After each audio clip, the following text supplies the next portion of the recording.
আসসালামু আলাইকুম প্রিয় শিক্ষার্থীরা, চলে আসলাম তোমাদের সামনে টেকনিক ইজি এডুকেশন এবং টেকনিক পাবলিকেশনের সমন্বয়ে রচিত ইজি কেমিস্ট্রি বইয়ের আরও একটি সিকিউ সমাধান পড়বে। আশা করতেছি তোমরা সবাই ভালো আছো এবং সুস্থ আছো। তো আমরা দেখো আমাদের এই বইটি সম্পর্কে বারবারই বলি যে আমাদের এই বইটি রসায়নে ভালো করার জন্য তোমার যাবতীয় যা যা দরকার সকল কিছুই কিন্তু এই বইটির মধ্যে রয়েছে। তোমাদের সিকিউ বলো, এমসিকিউ বলো, সাজেশন বলো। সাজেশন কিন্তু দেখছি আমরা তিন রকমের, একটা হচ্ছে রোড টু মিশন 100, একটা হচ্ছে রোড টু মিশন সাইক্লোন, আর একটা হচ্ছে বোর্ড অ্যানালাইসিস। এবং এর সাথে সাথে ক খ সহ যাবতীয় যা কিছু দরকার সকল কিছুই কিন্তু আমরা এই বইয়ের মধ্যে দেওয়ার চেষ্টা করেছি। তো একজন শিক্ষার্থী যদি রসায়নে ভালো করতে চায়, একজন শিক্ষার্থী যদি টার্গেট থাকে 100-তে 100, তাহলে আমাদের এই বইটির কোনো বিকল্প নেই। এই বইয়ের মধ্যে যাবতীয় সকল কিছুই প্রোভাইড করা হয়েছে, ইনক্লুডিং ভিডিও সহকারে। তোমরা যখন বাসায় বসে বইটি পড়বা, যদি কোনো অংশে কোনো সমস্যা হয়, কিউআর কোড স্ক্যান করলে দেখবে একজন শিক্ষক এসে তোমাদেরকে ওই অংশটুকু বা ওই পুরো সৃজনশীলটুকু খুব সুন্দরভাবে বুঝিয়ে দিচ্ছে। সো যারা যারা রসায়নে ভালো করতে চাও, আমি বলবো তাদেরকে এই বইটি যেন তোমরা সংগ্রহ করো এবং তোমাদের পরীক্ষার হলের মার্কস যেন আরও যেন আগে যেটা আসতো স্কোর, এখন যেন তার থেকেও আরও বেশি আসে, সেই প্রত্যাশায় আমি তোমাদের উপর রাখবো। ওকে, তো আমরা এই পর্বে কথা বলবো ময়মনসিংহ বোর্ড 2021-এর প্রশ্ন নিয়ে। ময়মনসিংহ বোর্ড 2021, তো আমাদের এবার ফোকাস হচ্ছে ময়মনসিংহ বোর্ড 2021। এখানে তোমরা দুইটা মডেল বা দুইটা চিত্র দেখতে পাচ্ছ। মডেল 1 বোঝাচ্ছে রাদারফোর্ডের পরমাণু মডেল, আর মডেল 2 বোঝাচ্ছে বোরের পরমাণু মডেল। আচ্ছা, এবারে আসো, অরবিটাল কাকে বলে? সংজ্ঞায় যাব আমরা। অরবিটাল কাকে বলে? তো আমরা অরবিটাল কাকে বলতে পারবো? নিউক্লিয়াসের বাহিরে যে কক্ষপথগুলো থাকে, দেখো আমরা যাচ্ছি অরবিটালের সংজ্ঞায়, যে নিউক্লিয়াসের বাহিরে যে কক্ষপথগুলো থাকে, যেখানে আসলে আবর্তনশীল নির্দিষ্ট শক্তিযুক্ত ইলেকট্রন মেঘ প্রাপ্তির সর্বাধিক সম্ভাবনা থাকে, তাকে অরবিটাল বলে। তো এখানে সংজ্ঞাটাই আমি তোমাদেরকে একটু বুঝিয়ে দিচ্ছি যে নিউক্লিয়াসের বাহিরে যে বৃত্তাকার কক্ষপথ এবং সেই বৃত্তাকার কক্ষপথের মধ্যে যে উপবৃত্তাকার যে অংশগুলো থাকে, যেখানে একটা ইলেকট্রনের পাওয়ার সম্ভাব্য পার্সেন্ট হচ্ছে 99%, সেই অঞ্চলগুলোকে বা সেই অংশগুলোকে আমরা কি বলতে পারি? আমরা অরবিটাল বলতে পারি। তো সুন্দর ভাষায় যদি আমরা এটাকে ব্যাখ্যা করার চেষ্টা করি, কি বলেছে দেখো, নিউক্লিয়াসের চতুর্দিকে যে অঞ্চলে আবর্তনশীল নির্দিষ্ট শক্তিযুক্ত ইলেকট্রন মেঘ প্রাপ্তির সর্বাধিক সম্ভাবনা, সেই মেঘ প্রাপ্তির সর্বাধিক সম্ভাবনা অংশগুলোকে কি বলা হয়? অরবিটাল বলা হয়। সর্বাধিক সম্ভাবনাযুক্ত অংশগুলোকে কি বলা হয়? অরবিটাল বলা হয়। আচ্ছা, গেল এইটুকু। ওকে, আমরা যাচ্ছি এবার আমাদের দ্বিতীয় প্রশ্ন। দেখো দ্বিতীয় প্রশ্নে কি বলেছে, দেখো দ্বিতীয় প্রশ্ন আমাদেরকে কি বলতেছে। তাহলে আমরা অরবিটাল কাকে বলে পারবো। খ নাম্বার প্রশ্ন, ফ্লোরিন পরমাণু বিদ্যুৎ নিরপেক্ষ। ফ্লোরিন পরমাণু বিদ্যুৎ নিরপেক্ষ ব্যাখ্যা করো। আচ্ছা, তো বিদ্যুৎ পরিবহন করার জন্য আসলে কি দরকার হয় বলো তো? বিদ্যুৎ পরিবহন করার জন্য দরকার হয় ইলেকট্রন। এখন ফ্লোরিন যে পরমাণু, ওর ইলেকট্রন আছে কয়টা বলো তো? ইলেকট্রন আছে কয়টা? 9টা। ওর প্রোটন আছে কয়টা? প্রোটনও আছে 9টা। তাহলে যতগুলো মাইনাস ঠিক ততগুলো প্লাস। তাহলে এখন কি ওর কাছে কোনো এক্সট্রা চার্জ আছে?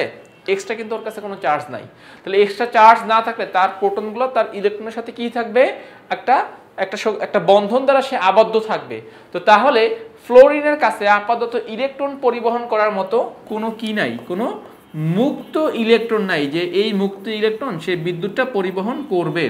যেহেতু তার ইলেকট্রন এবং প্রোটন সংখ্যা সমান, তার মানে এরা একে অপরের সাথে আকর্ষণযুক্ত বা আবদ্ধ অবস্থায় আছে। তাহলে আমি যেহেতু এখানে কোনো মুক্ত ইলেকট্রন পাচ্ছি না, অতএব আমি বলতে পারবো যে হ্যাঁ, ফ্লোরিনের পক্ষে বিদ্যুৎ পরিবহন করা সম্ভব নয়, বা ফ্লোরিন এখন কি বিদ্যুৎ নিরপেক্ষ বা চার্জ নিরপেক্ষ। বিদ্যুৎ নিরপেক্ষ বলতে কি, সেই এখানে কোনো এক্সট্রা কোনো পজিটিভ চার্জও নাই, এক্সট্রা কোনো নেগেটিভ চার্জও নাই, যেই চার্জগুলো দ্বারা আমরা বিদ্যুৎ পরিবহন করবো। সো ফ্লোরিনের বেলায় আমরা এই অংশটুকু বা এই কথাটুকু বলতে পারি। তো ফ্লোরিন না যে কোনো পরমাণুর জন্যই স্বাভাবিক অবস্থায় তারা বিদ্যুৎ নিরপেক্ষ থাকে, অর্থাৎ ওই পরমাণুতে ঠিক যতগুলো প্রোটন থাকে তার বিপরীতে ঠিক ততগুলোই আমার ইলেকট্রন থাকতেছে। সো যেহেতু চার্জের সংখ্যা সমান বা চার্জের পরিমাণ সমান, তাই আমরা এখানে বলতে পারবো যে হ্যাঁ, এটা আসলে বিদ্যুৎ নিরপেক্ষ। যাচ্ছি আমরা 3 নম্বর প্রশ্ন। দেখো 3 নম্বর প্রশ্নে কি বলেছে, যে মডেল 2 এর শেষ কক্ষপথে ইলেকট্রনের কৌণিক ভরবেগ নির্ণয় করো। মডেল 2 এর কথা তারা বলেছে। সো দেখি মডেল 2 এবং শেষ কক্ষপথ, সো দুইটা জিনিস আমাদেরকে মনে রাখতে হবে। সো এখানে আসো, এই হচ্ছে আমাদের মডেল 2, ঠিক আছে? এই হচ্ছে আমাদের মডেল 2। তাহলে এখানে এটা হচ্ছে আমাদের নিউক্লিয়াস, এই যে ভিতরে যে মার্ক করা এটা হচ্ছে নিউক্লিয়াস। তাহলে এটা কি আমাদের প্রথম কক্ষপথ, তাই না? এটা হচ্ছে আমাদের প্রথম কক্ষপথ। আর এটা কি আমাদের দ্বিতীয় কক্ষপথ বা সর্বশেষ কক্ষপথ। তো প্রশ্ন হচ্ছে মডেল 2 এর সর্বশেষ কক্ষপথে একটা ইলেকট্রনের কৌণিক ভরবেগ নির্ণয় করো। একটা ইলেকট্রনের কৌণিক ভরবেগ নির্ণয় করো। সো আমরা কিন্তু চিত্র দেখেই বুঝে যাচ্ছে যে মডেল 2 এর সর্বশেষ কক্ষপথে এন এর মান কত হবে? 2। কত হবে? 2 হবে। সো আমরা শেষ কক্ষপথ বলতে n এর ভ্যালু 2 পাচ্ছি, ইলেকট্রনের কৌণিক ভরবেগ বের করব। সো ইলেকট্রনের কৌণিক ভরবেগ বলতে মূলত কি বোঝানো হয়, mvr এর মানকে বোঝানো হচ্ছে, mvr এর মানকে বোঝানো হচ্ছে। সো আমরা কি জানি, আমরা জানি mvr nh/2π, যেটা আমাদের ফর্মুলা, mvr nh/2π। আচ্ছা, তো এখানে nh/2π, সো আমার মোট 4টা ভ্যালু লাগবে nh/2π। এর মধ্যে 3টা ভ্যালু হচ্ছে ফিক্সড ভ্যালু, h দ্বারা বোঝানো হচ্ছে প্লাঙ্ক ধ্রুবকের মান, যেটা ফিক্স 6.626 × 10⁻³ আচ্ছা, আর n এর মান যেটা আমরা প্রশ্ন থেকে নিচ্ছি বা উদ্দীপক থেকে নিচ্ছি, যে n এর ভ্যালু সর্বশেষ কক্ষপথ n এর মান 2, সো আমরা এই n এর মান উদ্দীপক থেকে নেওয়া হচ্ছে। আর 2π মানে হচ্ছে 2 × π এর মান কত, 3.1416। এখান থেকে যদি সমস্ত অংশগুলো তোমরা ক্যালকুলেশন করো ঠিকভাবে, তোমাদের অ্যান্সার কত আসবে, 2.11 × 10⁻³ তো এইটা হচ্ছে আমাদের গ নাম্বার প্রশ্নের অ্যান্সার। যে এখানে যে প্রশ্নটা ছিল, যে উদ্দীপকের যে দ্বিতীয় যে চিত্র বা দ্বিতীয় মডেল, এই মডেলের সর্বশেষ কক্ষপথে একটা ইলেকট্রনের কৌণিক ভরবেগের মান কত আসলো, 2.11 × 10⁻³ মিটার স্কয়ার kg/s। তাহলে আমরা গ নাম্বার প্রশ্নের অ্যান্সারটি আমরা ফুলফিল করে ফেললাম। যাচ্ছি ঘ নাম্বার প্রশ্ন, দেখো কি বলছে। ঘ নাম্বার প্রশ্নে বলতেছে যে মডেল 1 ও মডেল 2 এর মধ্যে কোনটি অধিকতর উপযোগী বিশ্লেষণ করা, অর্থাৎ এই যে দুইটা মডেল, এই দুইটা মডেলের মধ্যে কে বেশি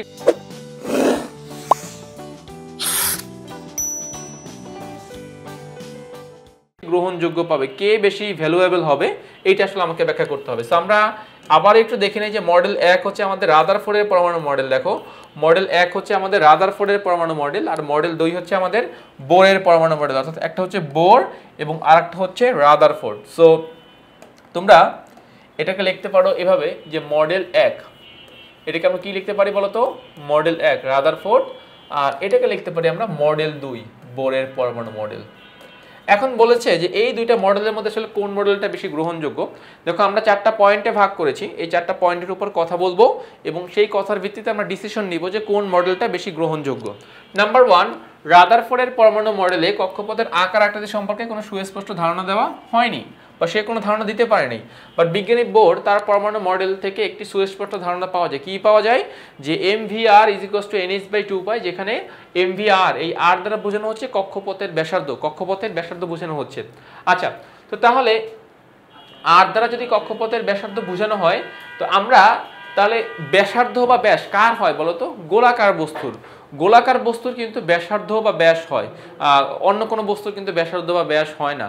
তো সেক্ষেত্রে আমরা বলতে পারি যে আর বলতে যেহেতু ব্যাসার্ধকে বোঝানো হচ্ছে, আর বলতে যেহেতু ব্যাসার্ধকে মিন করা হচ্ছে, তাহলে আমরা এই বিজ্ঞানী বোরের মডেল থেকে এইটুকু ধারণা পাওয়া যায়, হ্যাঁ কক্ষপথগুলো কীরকম হবে, গোলাকার বা বৃত্তাকার, কেননা যেহেতু এখানে ব্যাসার্ধ চলে এসেছে, ব্যাসার্ধ নিয়ে কথা হচ্ছে, সো অবশ্যই এটা গোলাকার হবে। আচ্ছা, 2 নাম্বার, শক্তির শোষণ ও শক্তির বিকিরণ সম্পর্কে কোনো ধারণা দেওয়া হয়নি। শক্তির শোষণ এবং শক্তির বিকিরণ সম্পর্কে কোনো ধারণা দেওয়া হয়নি কোন মডেলে, রাদারফোর্ডের পরমাণু মডেলে। কিন্তু বিজ্ঞানী বোর কিন্তু ঠিকই বলেছেন যে হ্যাঁ ইলেকট্রনের পক্ষে চাইলে শক্তি শোষণ করা সম্ভব, চাইলে শক্তির বিকিরণ করা সম্ভব বা বিকিরণ ঘটানো সম্ভব। এবং ইলেকট্রন যখন শক্তি শোষণ করবে তখন নিম্ন থেকে কোথায় যাবে, উচ্চ শক্তি স্তরে যাবে, এবং যখন শক্তির বিকিরণ করবে তখন কি উচ্চ থেকে কোন স্তরে যাবে, নিম্ন শক্তি স্তরে যাবে। তাহলে শক্তির শোষণ বা শক্তির বিকিরণ চাইলে এটা করা সম্ভব, এবং শক্তির শোষণ মানে কি, শক্তির গ্রহণ, আর শক্তির বিকিরণ মানে কি, শক্তি ছেড়ে দেওয়া বা ত্যাগ করা। আচ্ছা, 3 নাম্বার, পারমাণবিক বর্ণালী সম্পর্কে বিজ্ঞানী রাদারফোর্ড কোনো সুস্পষ্ট ধারণা দেয় নাই, বাট বিজ্ঞানী বোর পারমাণবিক মডেল সম্পর্কে ধারণা দিয়েছেন এবং সে মেনশন করে দিয়েছেন যে হাইড্রোজেনের মতো যাদের একটা ইলেকট্রন আছে, মানে এক ইলেকট্রন বিশিষ্ট পরমাণু যারা, এদের পক্ষে চাইলে আমরা পারমাণবিক বর্ণালী তৈরি করতে পারি। সো এক জায়গা থেকে কোনো ধারণাই পাচ্ছি না, আর এক জায়গা থেকে ধারণা পাচ্ছি, এবং সে মেনশন করে দিয়েছে যে কোন পরমাণু এই বর্ণালী তৈরি করতে পারবে, হাইড্রোজেন পরমাণু এই বর্ণালী তৈরি করতে পারবে। 4 নাম্বার, ইলেকট্রনের কৌণিক ভরবেগ সম্পর্কে কোনো ধারণা দেননি। কে দেননি বলতো, বিজ্ঞানী রাদারফোর্ড। ধারণা দিয়েছেন কে বলতো, বিজ্ঞানী বোর, এবং কি বলেছেন যে সূত্র হচ্ছে mvr nh/2π। আমরা এই সূত্রের সাহায্যে এটা সম্পর্কে একটা সুস্পষ্ট ধারণা পাবো। ওকে, তো 4টা মডেল নিয়ে আমরা 4টা পয়েন্ট নিয়ে আমরা কথা বললাম। এখন তোমরা একটু দেখো যে রাদারফোর্ডের মডেলটা ছিল কিছুটা অস্পষ্ট, কেননা সে কোনো কিছু সম্পর্কে কোনো সুস্পষ্ট ধারণা দেননি। কক্ষপথের আকার আকৃতির কথা বলো, শক্তি শোষণ বিকিরণের কথা বলো, ইলেকট্রনের পারমাণবিক বর্ণালীর কথা বলো, কৌণিক ভরবেগের কথা বলো, কোনোটা সম্পর্কে সে কোনো সুস্পষ্ট ধারণা সে দিতে পারে নাই। কিন্তু বিজ্ঞানী বোর কিন্তু সকল কিছুই সম্পর্কে আমাদেরকে সুস্পষ্ট ধারণা দিচ্ছেন এবং বিজ্ঞানী বোরের মডেলটা ছিল কি তথ্যভিত্তিক, সূত্রভিত্তিক, যুক্তিভিত্তিক, সকল কিছু সে টু দ্য পয়েন্টে ব্যাখ্যা করার চেষ্টা করেছে। এবং দেখো সকল কিছুর সাথে সাপোর্টিভ সে সূত্র দিচ্ছে এবং সে মেনশন করে দিচ্ছে হ্যাঁ এই পরমাণু এই কাজটা করবে বা এই অণু এই কাজটা করবে, সে সব কিছু সুস্পষ্ট ধারণা দিচ্ছেন। তাহলে আমরা এখান থেকে এই ডিসিশনে আসতে পারি যে বিজ্ঞানী বোর এবং বিজ্ঞানী রাদারফোর্ড এই দুইটা মডেলের যখন আমরা কম্পেয়ার করব তখন অবশ্যই বোরের মডেলটি বেশি গ্রহণযোগ্য, বেশি আধুনিক, বেশি অ্যাকসেপ্টেবল আর কি। তো বোরের মডেল ছিল কোনটি? মডেল 2। তো তাহলে ফাইনাল ডিসিশন যদি আমরা প্রশ্নে যাই তাহলে কি বলা যায় বলো তো? আমাদের প্রশ্নটি কি ছিল এখানে? আমাদের প্রশ্ন ছিল যে কোন মডেলটি অধিক উপযোগী? মডেল 1 এবং মডেল 2 এর মধ্যে কোনটি অধিকতর উপযোগী? তাহলে কোনটা হবে অধিকতর উপযোগী? মডেল 2। কোনটা অধিকতর উপযোগী হবে? মডেল 2 বা বোরের পরমাণু মডেল। তো তোমরা এক্সামে এই যে 4টা পয়েন্ট আমি ব্যাখ্যা দিলাম, এই 4টা পয়েন্টের যদি তোমরা পয়েন্ট আকারে লিখেও এবং এরপর যদি সামারি আকারে বলো যে হ্যাঁ এই সকল কারণেই আসলে আমরা বোরের মডেলটিকে বেশি গ্রহণযোগ্যতা বিবেচনা করতেছি, তাহলে তোমাদের অ্যান্সারটি অ্যাপ্রোপ্রিয়েট হয়ে যাবে। তবে আমি এখানে লাইনগুলোকে একটু সংক্ষেপে লিখেছি। সংক্ষেপে লিখেছি বলতে জাস্ট ধারণা দিয়েছেন, শোষণ করেছেন, ধারণা দিয়েছেন, মানে জাস্ট লাইনটা সম্পূর্ণ করি নাই। তোমরা এক্সামে সম্পূর্ণভাবে লিখবে। কীরকমভাবে লিখবা? যে বিজ্ঞানী বোর ইলেকট্রনের কৌণিক ভরবেগ সম্পর্কে ধারণা দিয়েছেন এবং সূত্র হচ্ছে এইটা। আবার বিজ্ঞানী বোর শক্তির শোষণ এবং শক্তির বিকিরণ সম্পর্কে ধারণা দিয়েছেন এবং বলেছেন যে হাইড্রোজেন পরমাণুর জন্য পারমাণবিক বর্ণালী সম্পর্কে ধারণা দিয়েছেন এবং বলেছেন যে হাইড্রোজেন পরমাণুর জন্য পারমাণবিক বর্ণালী তৈরি করা সম্ভব। জাস্ট এই পাশ থেকে পুরো অংশটুকুই আমরা এখানে বসিয়ে আমাদের সম্পূর্ণ লাইনটা লিখে ফেললে আমাদের অ্যান্সারটুকু হয়ে যাবে। সো আমি আশা রাখবো তোমরা এই অংশটুকু প্রপারলি বুঝতে পেরেছ।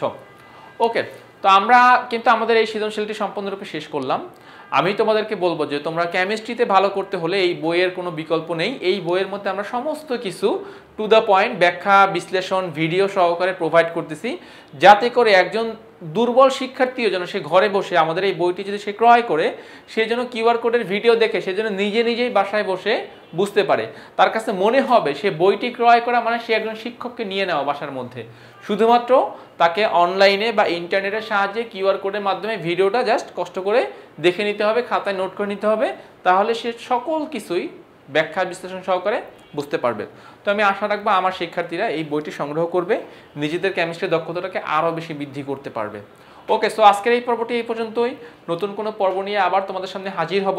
ততক্ষণ পর্যন্ত তোমরা সবাই ভালো থাকো, সুস্থ থাকো। আল্লাহ হাফেজ।